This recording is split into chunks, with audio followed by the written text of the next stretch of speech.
प्यारे विद्यार्थियों, आज हम कक्षा 6 विषय भूगोल के अंतर्गत अध्याय 7 हमारा देश का कार्य पुस्तिका का कार्य करेंगे। आशा है आपको ये वीडियो पसंद आएगा। प्यारे विद्यार्थियों, आप हमारे चैनल को सब्सक्राइब करें, वीडियो को लाइक करें, शेयर करें तथा कमेंट करें। आपके सब्सक्राइब, लाइक, वीडियो शेयर से हमें ऊर्जा मिलती है और इस ऊर्जा की वजह से हम आपके लिए नए नए वीडियो बनाकर लाते हैं। अब देखिए, क्रियाकलाप 1 है। भारत 8 डिग्री 4 उत्तर तथा 37 डिग्री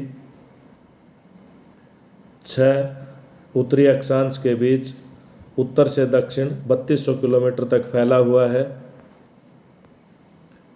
पूर्व से पश्चिम तक 68 डिग्री 7 पूर्वी देशांतर तथा 97 डिग्री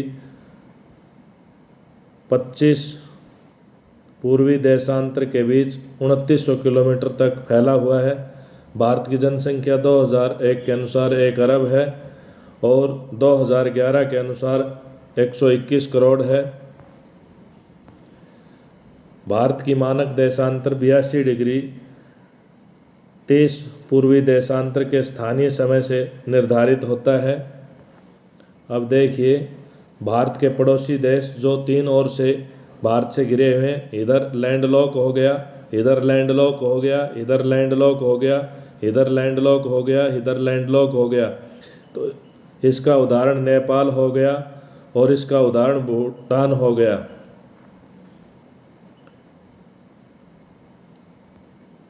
हिंद महासागर में स्थित भारत का पड़ोसी देश हिंद महासागर है। ये हिंद महासागर है और ये श्रीलंका हिंद महासागर में स्थित भारत का पड़ोसी देश है। पाक जल संधि ये है भारत और श्रीलंका के बीच। भारत की सीमाओं के साथ लगते सागरों व महासागरों को नीले रंग से दर्शाइए। भारत की सीमा से लगता सागर तो ये है, इसको अरब सागर कहते हैं। इधर भारत की सीमा से ये बंगाल की खाड़ी लगी हुई है।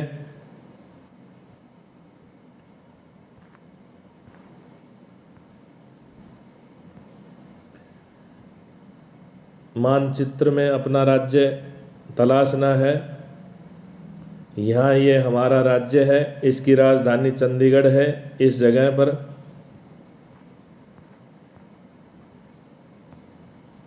हरियाणा के पड़ोसी राज्य राजस्थान, पंजाब, उत्तर प्रदेश, उत्तराखंड और हिमाचल प्रदेश हैं।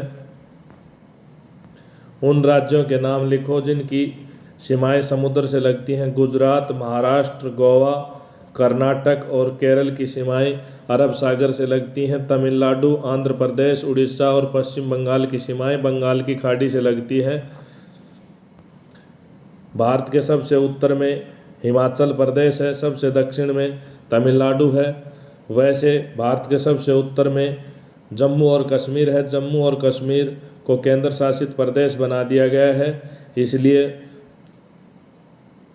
उसको भारत का राज्य नहीं कहा जा सकता, केंद्र शासित प्रदेश है।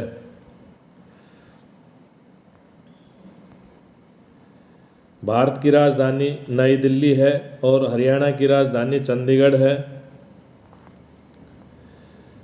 सबसे बड़ा राज्य राजस्थान है, सबसे छोटा राज्य गोवा है। ये भारत का चित्र है। इस चित्र के अनुसार हमें प्रश्नों के उत्तर देने हैं। ये आप देख लीजिए इसको अच्छे तरीके से। अब देखिए, अरब सागर में गिरने वाली नदियाँ सिंधु, नर्मदा और तापी या ताप्ती नदी हैं। बंगाल की खाड़ी में गिरने वाली नदियाँ महानदी, गोदावरी, कृष्णा, कावेरी, गंगा और ब्रह्मपुत्र हैं। अरावली पर्वत व थार मरुस्थल किस राज्य में? अरावली पर्वत और थार मरुस्थल भारत के राजस्थान राज्य में है। दक्षिणी पठार के बीच बहने वाली किन्हीं 5 नदियों के नाम लिखो। मुख्यतः 3 नदियाँ गोदावरी, कृष्णा, कावेरी। नर्मदा नदी किन किन राज्यों से होकर गुजरती है? मध्य प्रदेश, गुजरात और महाराष्ट्र।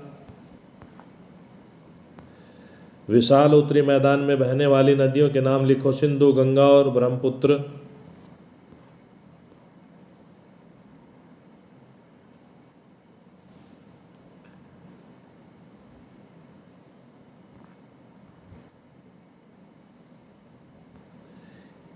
ये थार का मरुस्थल दिखा दिया, ये अरावली पर्वत दिखा दिया, ये हिमालय पर्वत श्रृंखला है, ये हरियाणा राज्य की राजधानी है, ये हरियाणा राज्य है।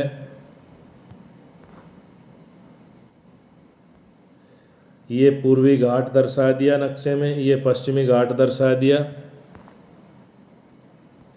ये लक्षद्वीप है, ये अंडमान निकोबार द्वीप समूह है। तो ये जो यहाँ सारी बातें बताई गई थी इनको हमने नक्शे में दर्शा दिया है।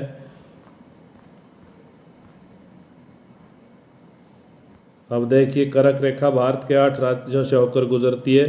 कहाँ से गुजरती है कर्क रेखा? ये यहाँ से होकर ऐसे 8 राज्यों से होकर गुजरती है।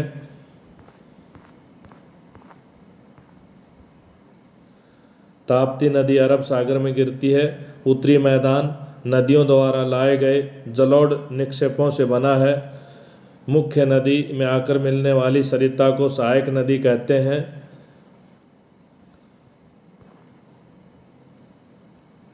गंगा एवं ब्रह्मपुत्र नदियों के मुहाने पर सुंदरवन डेल्टा स्थित है। डेल्टा की आकृति धनुष के आकार की होती है। वर्ष 2004 में अंडमान निकोबार द्वीप समूह सुनामी से प्रभावित हुआ था।